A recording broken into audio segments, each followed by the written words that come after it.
Now let's go to, he's got yet another ruffle on him, a little bit of mange back there.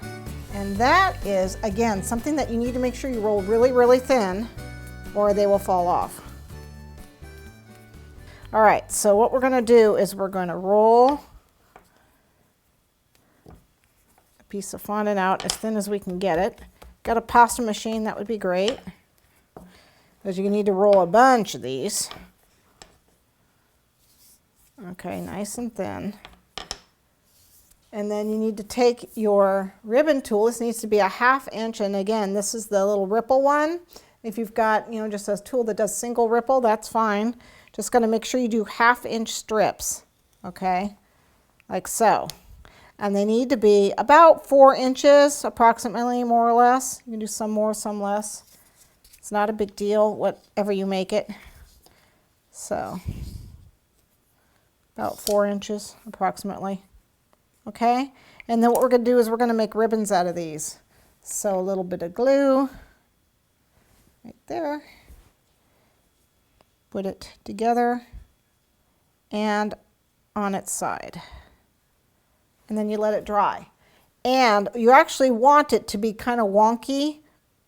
See how this one's kind of, you know, some of them I actually looped, folded them like that. Some of them, you know, I just, you know, you turned a little bit. You want them different because it's supposed to be like rickrack, like fabric. So you don't want them all stiff and straight if you can help it. Okay, those need to somewhat dry. I'll just pinch that at the base there. Those need to dry. So here, I have a bunch of them here. Now these ones are kind of thick, but for the most part they look pretty good. Okay, so. And then what you need to do, I don't know if the gum glue will work. You get the gum glue and you put them on.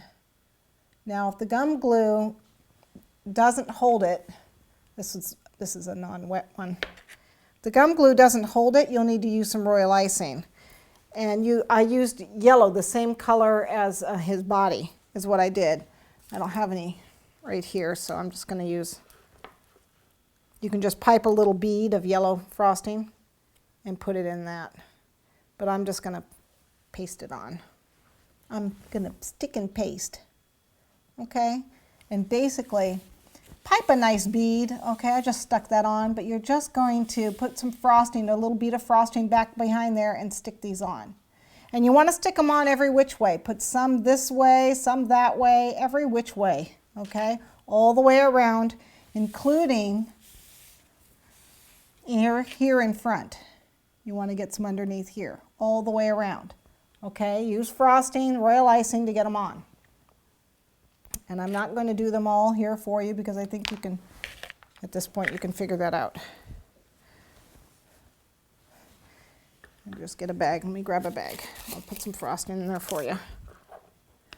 Again, you want to make sure you dye it yellow. Don't leave it white. Do as I say, not as I'm doing. You've all heard that before. All right, so I'm just going to stick some frosting in there so you can see it. I think when I piped it, I used like a number 5 tip or so. And I just pipe a little bit here. And I know you can't see it because, but you get the idea.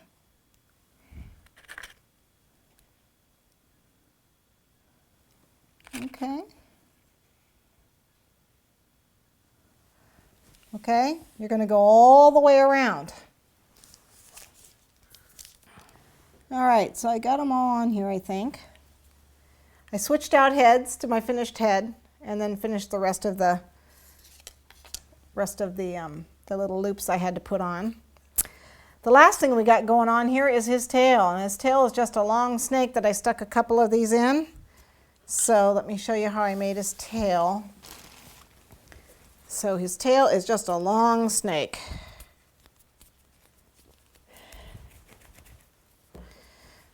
And it's got to be a tapered snake. So you start out normal and then you got to lengthen one side, keeping this side thick. Okay, until you feel that you've got it long enough. All right. So then we're ready to put that on. I'll just flatten this and attach it on the back.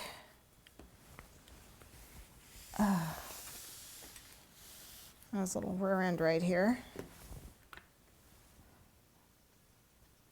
With a little bit of gum glue.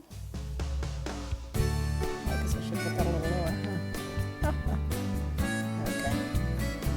So there it is, coming around. And then you can either have it, you know, come out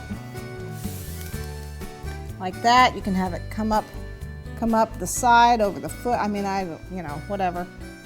I'm just gonna have mine curl around like this.